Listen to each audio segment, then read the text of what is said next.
I would love if you would start by defining neuroplasticity for us. So neuroplasticity is the ability of the brain, the ability of the mind to change the brain. So there's a very distinct difference here between mind and brain. And I deal with what we call scientific dualism, the fact that the brain is not fixed and it never stays fixed. And every time you get triggered from a past memory, that comes up and it basically changes. And even if we don't direct and control the change in the right direction, it still changes. And that's what we call the plastic paradox, that whether you like it or not, you are changing. And so is your brain and body, because when you change, which is your mind, your brain and body change. So I can't change what's happened to me, but I can change what's in me. And that is mind management. It's okay to be a mess. It's okay to be stuck. That's okay. That's how you're showing up. That's not who you are. That's not your identity, even though it may feel like your identity. What does it mean to you to be unbroken? I love that question. For me, it's... Hey, what's up, Unbroken Nation? Hope that you're doing well wherever you are in the world today. I'm very excited to be back with you with another episode with my guest, Dr. Caroline Leaf. Dr. Leaf, it is an absolute pleasure to have you here today. How are you, my friend? Oh, thank you so much, Michael. It's wonderful to be with you. I'm doing really great and very excited to have a conversation. You were telling me a little bit about your backstory, and I've read about you, and an amazing story. So I'm excited to dive in and explore. Well, and thank you. And a lot of this has been possible because of people like you, the understanding that I've now been able to gain in neuroscience, understanding the power of the brain, and really just kind of forcing myself into changing my life. And that's kind of the crux of this show, is I want to be able to do that for other people. And so I'm going to come out just swinging and just go straight into this. I would love if you would start by defining neuroplasticity for us.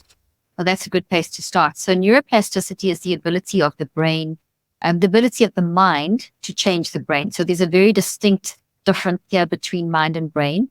And I deal with what we call scientific dualism, which we can dive into in a moment. So the mind is one thing, the brain and body are another thing. The mind, brain, and body interact together. And neuroplasticity is the ability that we have, the mind has to change the brain. So the brain is never the same, because we're never the same from moment to moment. Every single moment we're experiencing something new, something different. And in that, as we experience something new, it's our mind that uses our brain, and therefore our brain changes. Now, neuroplasticity is one of those really interesting concepts because we're learning more and more about it. But I was very fortunate to be one of the first in my field to even research this field. In fact, I did some of the earliest research in the field of communication pathology on neuroplasticity, because we were literally in the 80s told that the brain could not change. That was the going philosophy up until the mid 80s, that the brain could not change, and even the late 80s. And I remember sitting in one of my neuroscience neurology lectures, and one of my lecturers was telling us about, this unchanging brain. And if you've got a patient who's got a traumatic brain injury, or a chronic traumatic encephalopathy from sports injury, or dementia, or learning disabilities, or anything where their brain had been damaged, well, you just got to teach your patients to compensate. So it was a very hopeless method. It was one of, well, you know what, they're just going to have to kind of downsize their thinking about how they can manage life. And I felt that was just not the right way, because I know we grow as humans. We all do. We instinctively know that we're improving and growing. Look at your own life story. So I remember putting up my hand and challenging this professor. And I mean, he was great. He said, okay, listen, that's a ridiculous question in my opinion, but please go and research. So I did. And that began a 38-year journey, which takes us to today, where I started researching this concept of, can the mind change the brain? And in fact, I did a TED talk on that. And I've done now I'm busy with my 19th book. I've done multiple clinical trials. We've got 4 running currently. And what I do is I have spent my career clinically. I practiced as a clinical neuroscientist as well for 25 years, and I've been researching for 38 years. And what I initially did was work with people with traumatic brain injuries, learning disabilities, autism, dementias, all that kind of thing, and showed that with directed mind inputs, we can change the brain. And that's basically neuroplasticity, the fact that the brain is not fixed and it never stays fixed. And every time you get triggered from a past memory, that comes up and it basically changes. And even if we don't direct and control the change in the right direction, it still changes. And that's what we call the plastic paradox, that whether you like it or not, you are changing. And so is your brain and body, because when you change, which is your mind, your brain and body change. So my whole thesis and premise and research and theory and everything I've developed has been based on the fact that, well, if our mind is always changing in response to life, and this changes the brain and the body, and collectively how we show up is an interrelationship between the mind, brain, and body. Therefore, how do we manage this process? Do we have any power in changing what's happened to us and in changing how we go forward in life, et cetera, et cetera? And I mean, once again, your story is classic evidence of neuroplasticity in action being driven in the right direction. Yeah, and I think the direction is so much of it, right? And I hear so frequently people say, well, this is just who I am, which in my opinion is one of the most dangerous things we could say. And that used to be what I would say.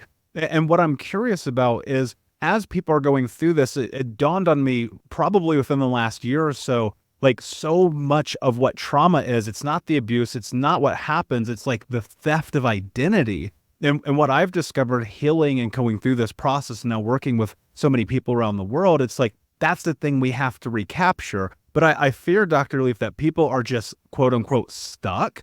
And because of that stuckness, they can't seem to go into the doing. So for those people, like, where do you start when you're in this place? You're like, I'm stuck. This is my identity. This is who I am. Now, I'm really glad you started there, Michael, because it's a very relevant point. And what I believe a lot of the stuckness has come from is not understanding how to rewire the brain and understanding things like what is the mind, what's doing the work. When you talk about getting through our stuff, what does that actually look like? You know, who's doing the getting through stuff? Which part of us is doing that? You know, and that's when you start understanding those kind of concepts, it then gives you the power to get unstuck.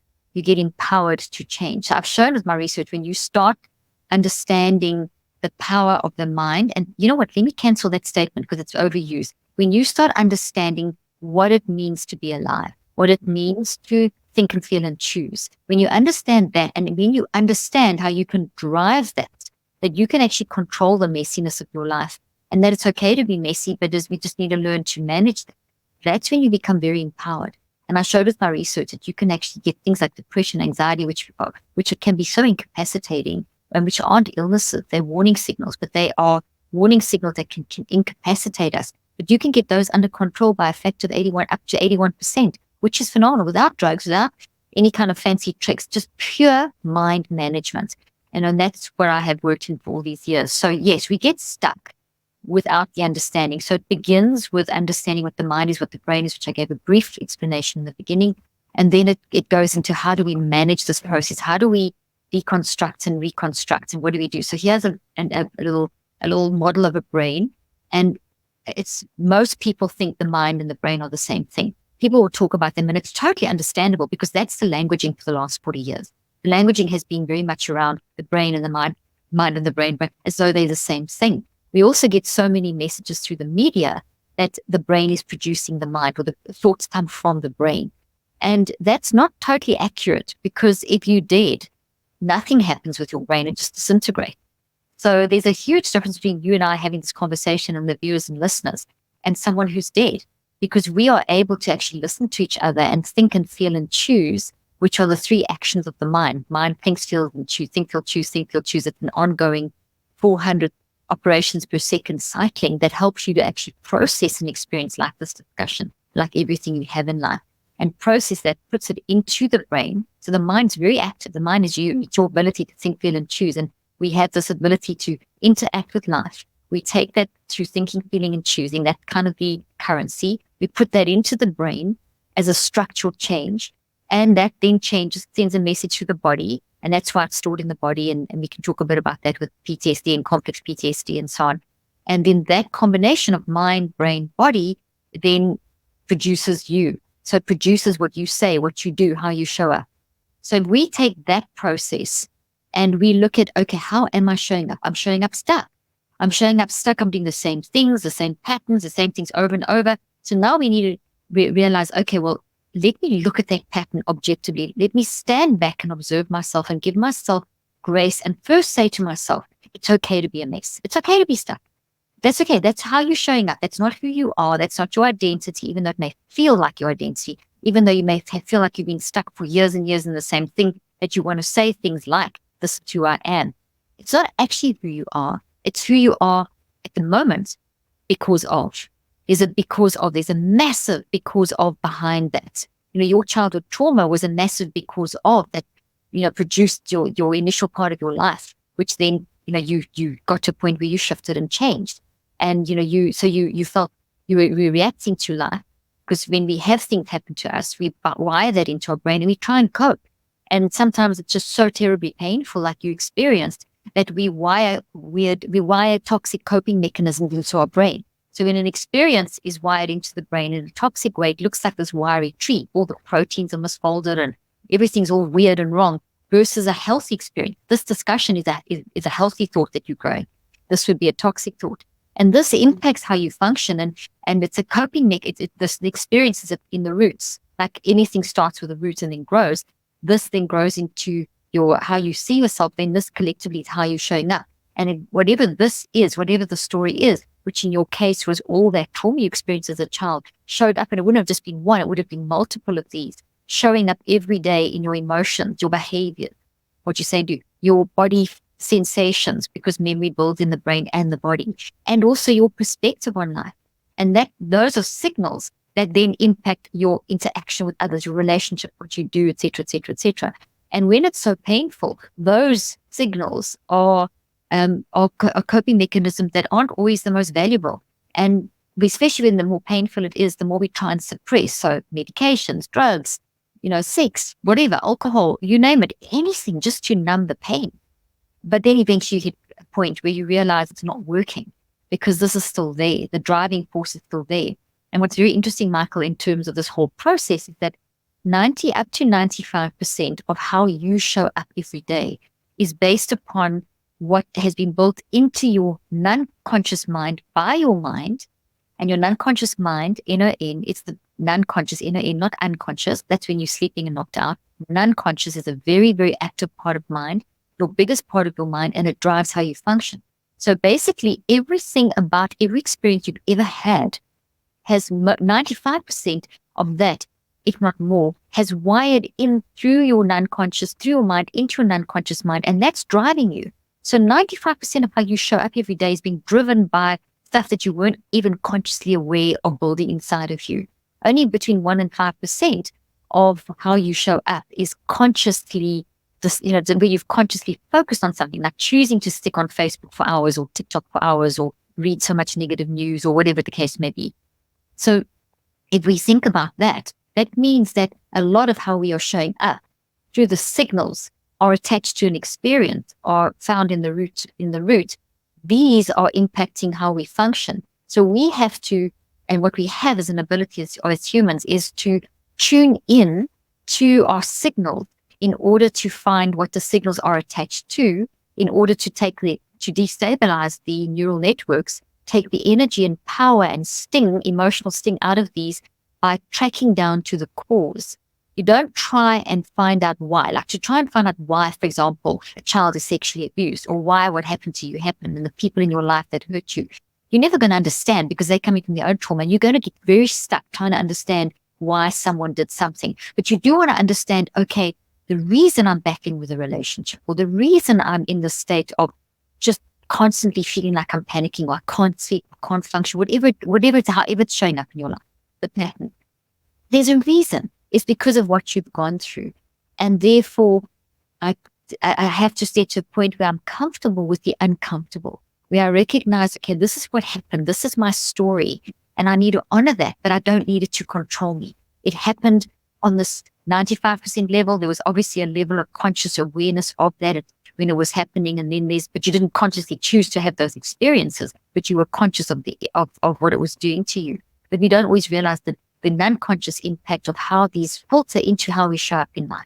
So if we can start training ourselves, and it's never too late, to self-regulate through looking at our signals to track to this thought, starting with the top part, which is our interpretation of ourselves and our identity, our value systems, how we think and feel and choose and see ourselves in relationships and all the rest of it, where that comes from. In that systematic process of going from the signal to the thought and working down your way down the tree, you then are systematically weakening the neural wiring in your brain. You're weakening the structural changes in every cell of your body, and you are weakening the gravitational field in the mind, because the memory is also in the mind. So it's in 3 places. So this systematic work over time weakens all those fields, and it doesn't take your story away, because what happened to you, it never goes away. But notice how I'm moving it down, and I don't have my small tree here, but I'm going to do to the point where you can hardly see it.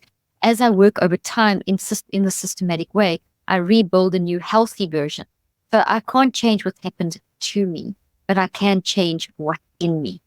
And that is mind management, which involves the self-regulatory process, which we can develop. It's in us. It's part of our resilience, but we have to develop it. And it starts with us really giving ourselves permission. First of all, it's okay to be a mess. That's not who I am. It's okay to have negative. No emotion is an illness. No emotion is bad. Every emotion is telling us something. Let me embrace my signal in order to find the message, in order to reconstruct into something that I can handle. And that process over time. So let me stop there, and then we can dive into a little bit about the process. I'm sure you'd like to unpack something of what I've said. Yeah, for sure. Well, I mean, there's so many places that you can go in that, because there's so much depth and scope about this process. And the thing that came to mind is I heard this word, you used it a couple of times. You said control. One of the things that I fear so many people have come through traumatic backgrounds like me is they go, I have no control over this, and my life is a disaster. This is how God made me, and I must suffer. And I argue, well, that's not actually necessarily true. But one of the things in the lack of control is we seek to find it. And unfortunately, especially in this society, we seek to find it through prescription medication. We seek to find it through things that are not actually to our betterment, through the vices, to the drugs, the sex, the alcohol, the things of that nature. Where does control of your own mind really play a role in that? So this is also, you asking amazingly good questions. That the control is one of those words that when someone, and you can really relate to this, and anyone who's listening, who's been in a dark place, and including, I mean, we've all got our story. When you're in the depths of despair, the last thing you feel like you have is control. And that's often where support from others comes in. But then there might be cases where you're in a situation which, Michael, I don't know your full story, but just knowing, working in years of trauma with people, sometimes there is no support. And so therefore you really are on your own, and you can't really see things. And at that moment you do feel complete. I mean, a child who's constantly being abused or going through the most horrific thing, where's the control there? And so that then is a child that will go into adulthood with most likely the coping mechanisms to protect oneself, which is, maybe they had to learn to fight back, or, as you say, numb the pain with anything that takes away their pain, and then enter us into our current society where people's stories are no longer really heard, except in a few environments like, the work I do, what you do, etc. You go into the traditional biomedical system, of which, I've been a part, but not in, I do it differently. Obviously, as we're practicing clinically, I'm coming from a different angle, but the traditional system is one of, okay, well, tell me your symptoms, and let's find you a diagnosis, and let's give you a treatment. It works beautifully for cancer and diabetes and, brain tumors and things like that. But when it comes to a complex childhood where there's been excessive trauma, just giving you a label and a medication is not going to fix the problem, because you have a whole bunch of these in your head that make you feel overwhelmed and out of control. So it is a slow process of educating and learning to dive deep introspectively into your wise mind. The wise mind, that inner knowing that got you out to where you are now, where you now are so in a state of wise mind, Michael, that you reach out and help others. And so that process is a process of empowerment. And it's a cyclic thing that happens over time. And it can be multiple ways. Either someone comes in your life and actually starts helping you, or you reach that rock bottom point and you manage to actually help yourself and pull out of it. There's different ways that will happen. But hopefully most people reach, and according to the research, oopsie, my little tree's falling over, 3/4 of people will actually reach the point that you have, where they've gone through complex trauma and will get through it with lingering effects. But those lingering effects do not have to be the effects that live with you for the rest of your life, because our current now biomedical model messaging is, okay, well, you are depressed because of a broken brain. Your brain is damaged, and that's it for life. So therefore, you need medication to fix it. If you have diabetes, you need insulin. So type 1 diabetes. So you get insulin, it restores, it heals the body. If you have a pathogen like a virus like COVID, virus, we now have antiviral that can start fighting it. So we can fight it like that. When you have a bunch of toxic experiences, it's as real as a COVID virus. COVID virus is made of protein. So is this experience. It becomes a protein tree-like structure in your brain. So your immune system is going to fight this just as much as it would fight the COVID virus. So this is very deep what I'm saying. Experiences from any stage of your life don't just they're not wishy-washy, go away things. They are physical, structural, protein, chemical changes inside of your brain that look like trees. This is a thought tree that has lots of roots and branches, which are memories. So memories of the experiences coalesce into a thought structure. So this is a collection of a lot of data of what happened. Source over there and the processing and the interpretation, the different what happened, how you've processed it and coped, and in the interpretation and how that shows up in your signal.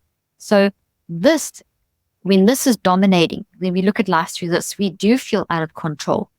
And the control comes back in as we realize this, and we get to the point, and it's different for everyone, and it's got different, as I mentioned, sometimes it's a person that says something to you, or you read something, or people have said they've been on a train and they've seen a sign in a subway, or someone said something to them at a shop, or they just one day just had I don't know exactly what your revelation was, but there's something that shift. And when you get that shift, instead of this, there's a little bit of this, and then you start climbing it.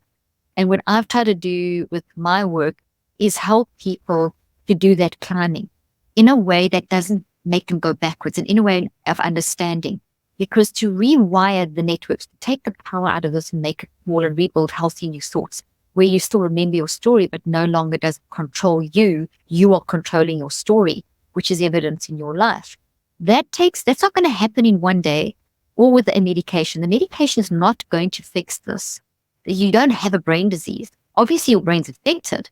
And I've done a ton of research, and in my latest book, I do explain this, and I have images, and I show my clinical trials in a very simple way, and I have a very simple way of explaining how to do all the stuff I'm telling you. But essentially, this is not the cause. The cause, this in your brain is not the cause.